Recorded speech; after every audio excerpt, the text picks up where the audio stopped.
in this smaller group.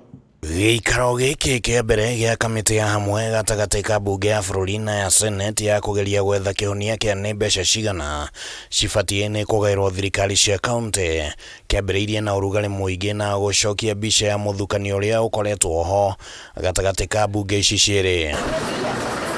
Bunge ya bũrũri yendekithĩtie kaunti cigaĩrwo ciringi birioni 380. Mũikarĩri gĩtĩ wa kamĩtĩ ya budget Ndindi Nyoro akiuga atĩ thirikari ndĩhotete gũkinyĩria muoroto wa ciringi tririoni 2.5 iria irendaga kũngania kũgerera magoti. No seneti yugĩte thirikari cia kaunti cibatie kũheo ciringi birioni 400. If we allocate 400 billion to county governments and our revenue projection, because we did with projections in the budget, was 2.5 trillion.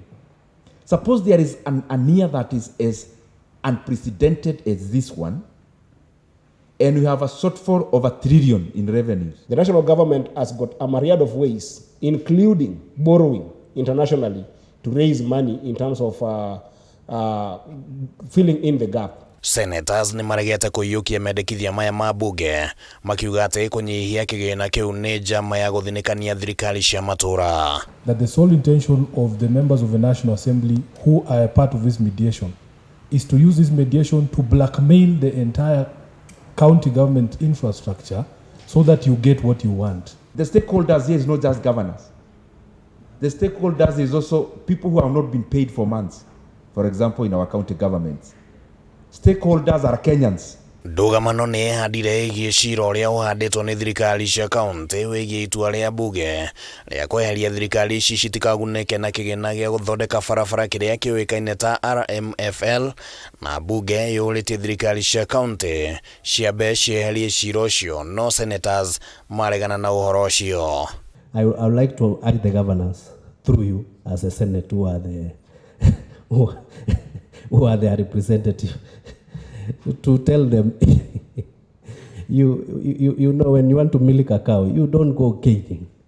You give it nice food. I find it extremely disingenuous and very disrespectful for members of this committee to suggest that we can find a way to have a sitting with the county governors so that we force them to withdraw a case that they have filed under their constitutional right to question things in courts of law. Why can't you withdraw the court case so that you give an environment of free discussions?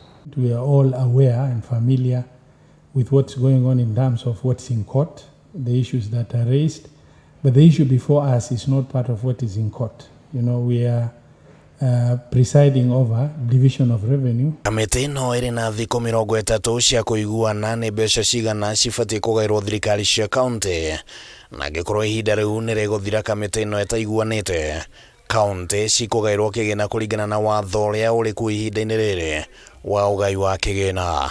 If we are made, for example, in this mediation, our recommendation is that we move from 380 to even 410.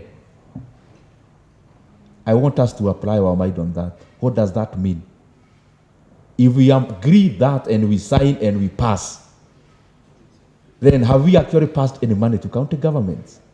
From where I sit as the chairman of budget, the answer is no. Handũ-inĩ ha Kameme TV rĩtwa rĩakwa nĩ Kĩmani wa Ngũnjiri.